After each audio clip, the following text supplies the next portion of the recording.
Сәлем достар, бүгінгі видеода дәл осы допқа керекті деталь сызатын боламыз.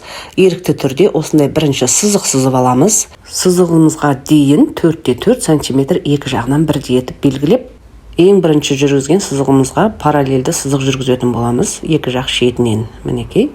Орта тұсынан 5 см етіп, мінекей бөліп аламыз. Жаңағы екі жақ шетінен жүргізілген параллельді сызық бізде алты бұрышымыздың екі табаны болып саналады. Енді жаңағы екі жақ шетіндегі табаннан тең ортасындағы сызыққа дейін қай жерде 5 см болады, соған дейін көтеріп бір сызып аламыз. Міне екіншісін дәл осылай қосатын боламыз. Сонда бізде тең 6 бұрыш шығу керек. Әр 6 бұрыштың табандары 5 см-ге тең болу керек. Төменгі жағында дәл жоғары жағын жасағандай етіп, төменгі бұрышынан ортасындағы сызыққа дейін қай жерде 5 см болып түйіседі, сонымен қосамыз. Мінекей. Көріп тұрғандарыңыздай тең 6 бұрыш дайын. Әр табаны 5 см-ге тең. Сонымен тең 6 бұрышымыз дайын. Дәл осындай табандары 5 см-ге тең 5 бұрыш сызатын боламыз. Ерікті түрде бір сызық жүргізіп аламыз да, осы сызықтың екі жақ шетіне 2,5 см-ден қалатындай 5 см-лік бірінші табанды осы жерде сызамыз.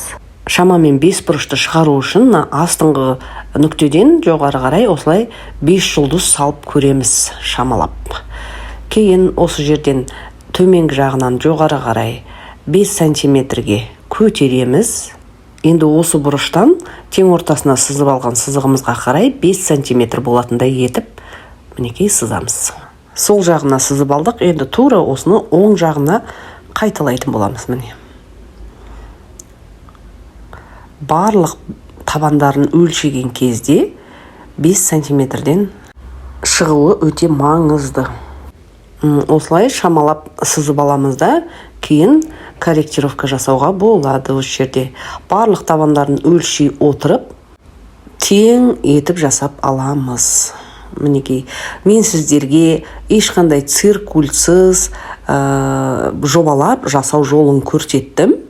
Дәл осылай етіп, тең 5 бұрыш және тең 6 бұрышты жасап қиып аламыз. Осы детальдермен көп жұмыс істейтін болғандықтан бұларды қиып, қатты қағазға жабыстырып алсаңыздар өте ыңғайлы болады. Сонымен достар, менің жасап жатқан жұмысым ұнап жатса, лайк басып, тіркеліп, жаңа видеоларым жіберіп алмау үшін қоңыраушаны басып, достарыңызбен бөлісе отырыңыздар. Дайын болған детальдерімізді бұлайнан қиып, бір тексеріп аламыз. Дәл келетіндігіне көзіміз жеткеннен кейін, мінекей, барлық бұрыштары бір-біріне тең болу керек.